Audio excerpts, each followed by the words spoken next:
లేదు లేదు, I have to use my description. I'm sorry sir.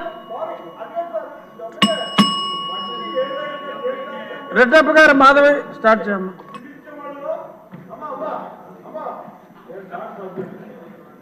మీరు సీనియర్ మోస్ట్ సభ్యులు సార్. ఫస్ట్ టైం ఎమ్మెల్యేలకు అవకాశం ఇవ్వరా? ఏంటి ఇది? కూర్చోండి సార్. మీరు ఒకటి చెప్తారు. ధన్యవాదాలు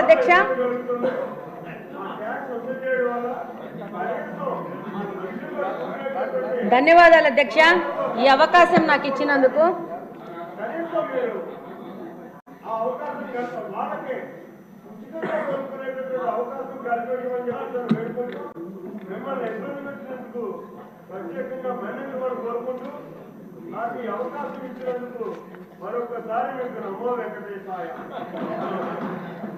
ధన్యవాదాలు అధ్యక్ష. ఈరోజు ఈ బడ్జెట్ సందర్భంగా ఈ అవకాశం ఇచ్చినందుకు. వెనకబడిన ప్రాంతం రాయలసీమ ప్రాంతం, అది కడప నియోజకవర్గం నుంచి వచ్చాను. ఈరోజు కడప అంటే చారిత్రాత్మకంగా వెంకటేశ్వర స్వామి తొలి కడప నుంచి వచ్చాను. విపరీతమైన మినరల్ రిసోర్సెస్ ఉన్న ప్రాంతం నుంచి వచ్చాను. కానీ మా నియోజకవర్గానికి మంచినీళ్ళు లేని పరిస్థితిలో మేము చాలా కొట్టుమిట్టాడుతూ ఉన్నాము. దాదాపు బ్రిటిషర్స్ కాలంలోనే మాకు ఎయిర్పోర్ట్ ఉంది, ఎయిర్ బేస్ ఉంది. అప్పుడే డెవలప్ అయిన కడప నియోజకవర్గానికి ఈ రోజు పరిస్థితి ఏంటంటే, మాధవి గారు ఇది బడ్జెట్ మీద డిస్కషన్ చెప్తాను. మీ సమస్యకి మళ్ళీ టైం దొరుకుతుంది. మీ నీటి సమస్యకి కొంచెం చెప్పండి. అధ్యక్ష, ఈరోజు దాదాపు 164 స్క్వేర్ కిలోమీటర్స్ విస్తీర్ణం ఉన్న కడపలో దాదాపు ఈరోజు 5 లక్షల జనాభా ఉంది. 1971లో 23,000 జనాభా ఉన్న ప్రాంతం ఈరోజు 5 లక్షలుగా జనాభా తయారైంది. కానీ ఈరోజు బడ్జెట్లో కేటాయింపులు చాలా విభాగాలకు కేటాయించినారు. అందులో భాగంగా ఈరోజు మా ప్రాంతం నుంచి మాకున్న ప్రధాన సమస్యను ఈరోజు సభ దృష్టికి తీసుకురావాలని చెప్పి ఈరోజు మీకు అవకాశం అడగడం జరిగింది. అందులో భాగంగా ఈరోజు మాకు వాటర్ రిసోర్సెస్ గురించి చూస్తే 2 water resources, Penna river, Buggavanka almost అది ఫంక్షనింగ్లో లేదు. పెన్నా రిసోర్సెస్ వస్తే, పెన్నా రివర్కి వస్తే 2 గండి water works, Lingampalli water works నుంచి మాకు నీళ్ళు వస్తున్నాయి. దాదాపు కరువు పీడిత ప్రాంతం వల్ల దాదాపు ఏ డివిజన్లో కూడా 3 నుంచి 4 రోజులకు గాను ఒక్కసారి నీళ్ళు ఇవ్వలేని పరిస్థితిలో కడప నియోజకవర్గం నడుస్తూ ఉంది. దాదాపు 20% గృహాలకు ఇంకా మంచినీళ్ళ కనెక్షన్ లేదు. మేము కార్పొరేషన్ దాదాపు 20 సంవత్సరాలు కార్పొరేషన్గా ఏర్పడి 20 సంవత్సరాల నుంచి 10 సంవత్సరాలు కాంగ్రెస్ పార్టీ, 10 సంవత్సరాలు వైసీపీ పార్టీ, కార్పొరేషన్ అక్కడున్న శాసనసభ పక్షగా వాళ్లే ఉంటూ గవర్నమెంట్లో లాస్ట్ 5 సంవత్సరాల నుంచి అదే పార్టీ ఉన్నా కూడా పూర్తి నిర్లక్ష్యానికి గురైంది. ఈరోజు ఈ బడ్జెట్ సందర్భంగా ఈ యొక్క సమస్యను మీ ద్వారా ప్రభుత్వ దృష్టికి, మిగతా సభ్యుల దృష్టికి తీసుకుపోవాల్సిన అవసరం ఉంది. కార్పొరేషన్ అని చెప్పుకోవడమే కానీ కార్పొరేషన్లో మంచినీళ్ళు ఇవ్వలేని పరిస్థితిగా కడప నియోజకవర్గము ఈరోజు ఉంది. ఈరోజు దాదాపు 95% రామనాయుడు గారు ఆవిడ సమస్య వినండి సార్ కొంచెం. అవును అన్నా, వినండి అన్నా. 95% ప్రజలు ఇంకా తాగడానికి మంచినీళ్ళు కొనుక్కునే పరిస్థితిలో ఉన్నారు. ఎంత దుర్భరమైన పరిస్థితి అంటే వాటర్ ప్లాంట్ల నుంచి వచ్చిన రిమైనింగ్ వాటర్ని కూడా పట్టుకొని పోయి గృహ అవసరాలకు వాడుకునే పరిస్థితిలో కడప నియోజకవర్గం ఉంది. కార్పొరేషన్కి సమ్మర్ స్టోరేజ్ ట్యాంక్ లేదు. మనకు ఎన్నో కార్పొరేషన్స్ ఉన్నాయి. అత్యంత హీన స్థితిలో ఉన్న కార్పొరేషన్ ఈ కడప నియోజకవర్గం యొక్క కార్పొరేషను. దాదాపు 100ల సంఖ్యలో వాటర్ ట్రీట్మెంట్ ప్లాంట్లు పెట్టుకొని వ్యాపారస్తులు నీళ్ళు అమ్ముకుంటా వ్యాపారం చేసుకునే పరిస్థితి. లాస్ట్ వైసీపీ గవర్నమెంట్లో వైసీపీ నాయకులు స్కూళ్ళని కూడా మూయించేసి దాంట్లో కూడా వాటర్ ప్లాంట్లు పెట్టుకొని నీళ్ళు అమ్ముకునే పరిస్థితులు కడప నియోజకవర్గం ఈరోజు నడుస్తూ ఉంది.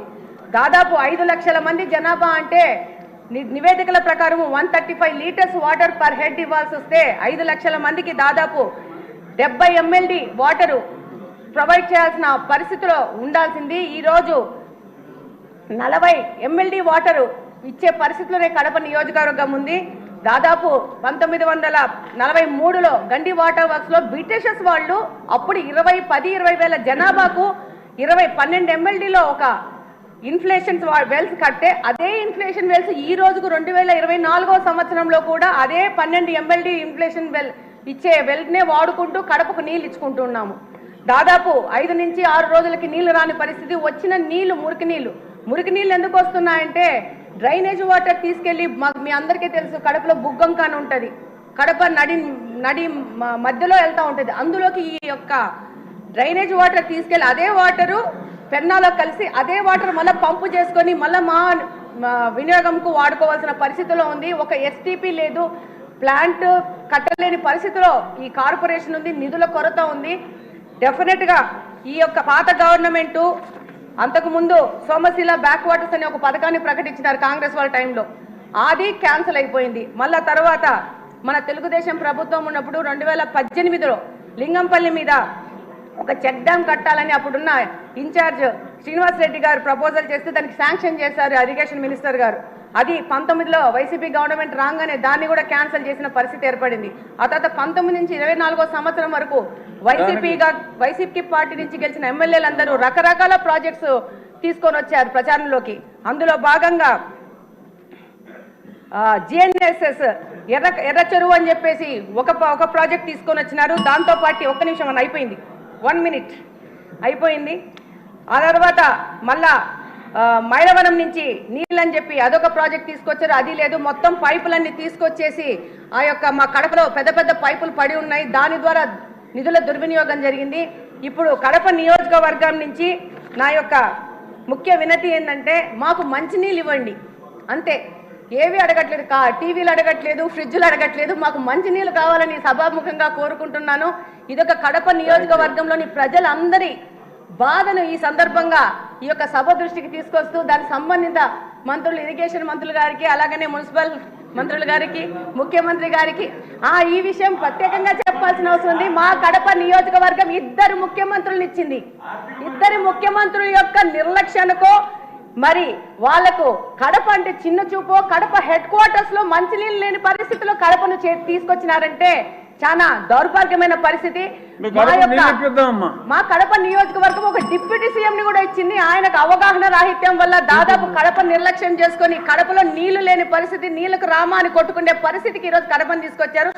డెఫినెట్ గా మంత్రులు గాని, ముఖ్యమంత్రి గాని, సంబంధిత మినిస్టర్లు గాని ఈ యొక్క విషయాన్ని పూర్తిగా మీరు 3 నిమిషాల్లో ముగించమ్మా. ఆదినారాయణ రెడ్డి గారి తర్వాత ఆయనకి ఇద్దాం అన్న. థ్యాంక్ యూ అన్నయ్య, అవకాశం ఇచ్చినందుకు.